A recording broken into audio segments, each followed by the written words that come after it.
प्रणाम। मैं बीवी चौहान। हमारी यूट्यूब चैनल आप जिस भाव से देख रहे हैं और इस पे जो कमेंट कर रहे हैं, तो हमारी फर्ज बनती है कि हम यथाशक्ति जहाँ तक संभव है हम आपके कमेंट पे हमारा अभिप्राय प्रस्तुत करें। तो अभी अभी हमने एक ऐसी कमेंट पढ़ी थी जहाँ बताया गया है कि बच्चों को उपवास कैसे करवाएं। बहुत अच्छा सवाल है। हम समझते हैं कि बच्चे हैं वो सुनते नहीं हैं, कान हैं सुनते हैं, लेकिन इस पे वो जोर नहीं लगाते। वो देखते हैं कि समाज क्या कर रहा है, दुनिया क्या कर रही है, घर में क्या चल रहा है, माँ बाप क्या कर रहे हैं, तो इसकी असर उनके मन पे ज्यादा पड़ती है। यानी ऐसा लोग कहते हैं समझाने के लिए कि बच्चे को कान नहीं है, बच्चे को आंखें हैं, तो हम इसका उपयोग हमें करना है। आंखें हैं, वो देखते हैं कि हम क्या करते हैं, माँ बाप क्या करते हैं, तो जो कुछ हम बच्चों से करवाना चाहते हैं वो पहले खुद पे करें। खुद करेंगे, परिणाम मिलेगा, हमारा भी आत्मविश्वास बढ़ेगा और बच्चे भी देखेंगे कि माँ बाप ऐसा कर रहे हैं, इससे उनको कितना फायदा है। वजन ज्यादा है तो कम हो गया, डायबिटीज बीपी की गोलियां चल रही थी तो बंद हो गई, माँ बाप अकारण गुस्सा कर रहे थे तो उनके स्वभाव में भी बदलाव आ गया, माँ बाप अपनी इच्छाएं हम पे ठोक रहे थे कि तू इंजीनियर बन, तू डॉक्टर बन, तू ये कर, तू वो कर, अब इसमें भी बदलाव आ गया, हमें स्वतंत्रता मिली। तो ये सब कब होगा कि जब माँ बाप करेंगे। तो सबसे पहले जरूरी ये है कि खुद करें, बाद में बच्चे को बोलना भी नहीं पड़ेगा। वो देख देख के उन पे जो इमेज हमारी होती है, बदलती है हमारी, इस हिसाब से वो भी करने लगेंगे।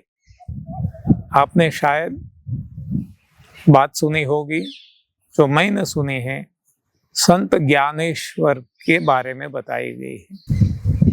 तो एक माताजी अपने बच्चे को लेकर संत ज्ञानेश्वर जी के पास गई और बताया कि हे महाराज, ये मेरा बच्चा है, गुड़ बहुत खाता है, मैंने बार बार मना किया, मेरी एक भी मानता नहीं है, अब आप उसको उपदेश दीजिए।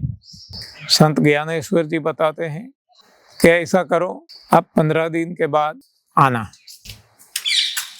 15 दिन के बाद माता जी फिर से गई अपने बच्चे को लेकर और बताया कि आपके कहने से मैं मेरे बच्चे को लेकर यहाँ आ गई है, आप उपदेश दीजिए।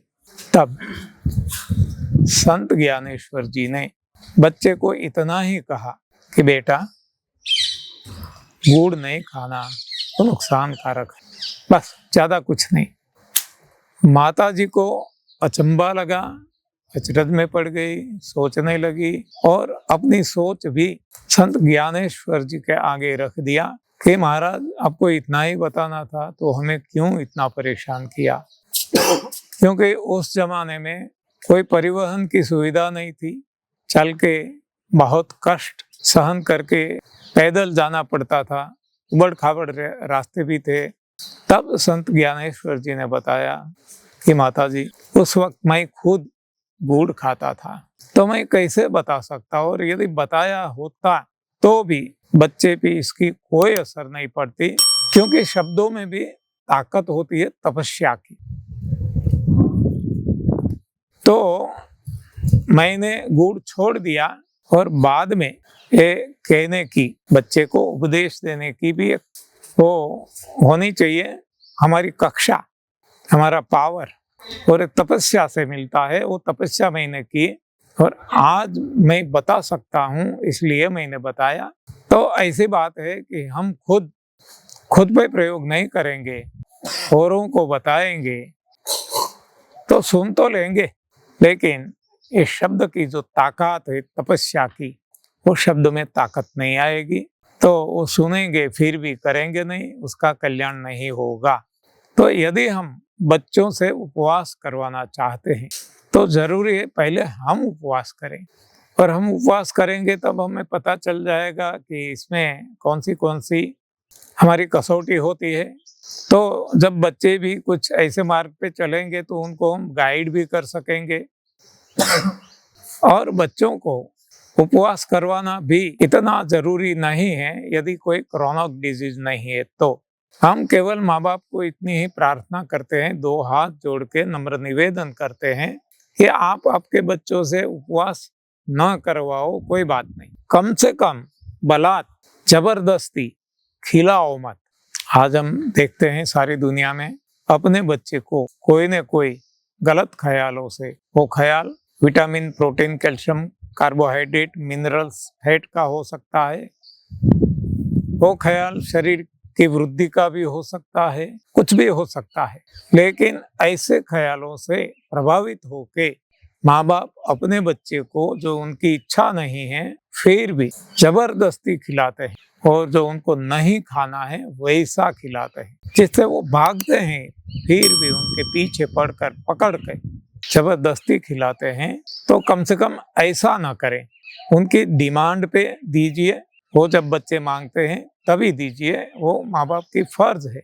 और फर्ज भी अच्छी तरह से निभाए कि जो इंसान का भोजन है, पत्रम पुष्पम फलम तोयम, या तो कंद मूल फूल फल पत्तियां पानी, वो बच्चों के सामने रख दीजिए और उनको चॉइस दीजिए, उनको जो पसंद है वो खाएंगे, गौर से खाएंगे, आनंद मौज मजा मस्ती से खाएंगे, पेट भर के खाएंगे। तो अब हमें दबाव नहीं डालना, उनकी मर्जी। हाँ, तो इनके बच्चों को भी हम इतनी स्वतंत्रता दे, लेकिन हम बच्चों पे इतना दबाव डालते हैं कि वो डिप्रेशन में जा गिरते हैं। हाँ, एक पिक्चर का गीत भी है ना, पप्पा कहते हैं बड़ा नाम करेगा बेटा हमारा, ऐसा काम करेगा मगर यारो कोई न जाने मेरी मंजिल है कहाँ। पप्पा कहते हैं, तो पप्पा मम्मी आजकल यही कर रहे हैं, ये सारा समाज यही कर रहा है, दबाव डालते हैं, तुझे यही करना, तुझे यही बनना, तुझे ऐसी पढ़ाई करना।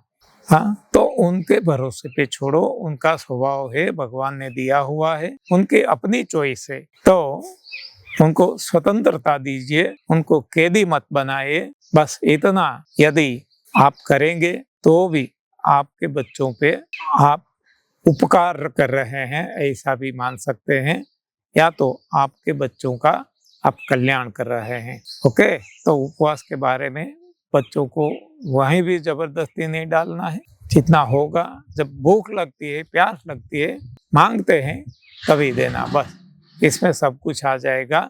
धन्यवाद, आभार, प्रणाम।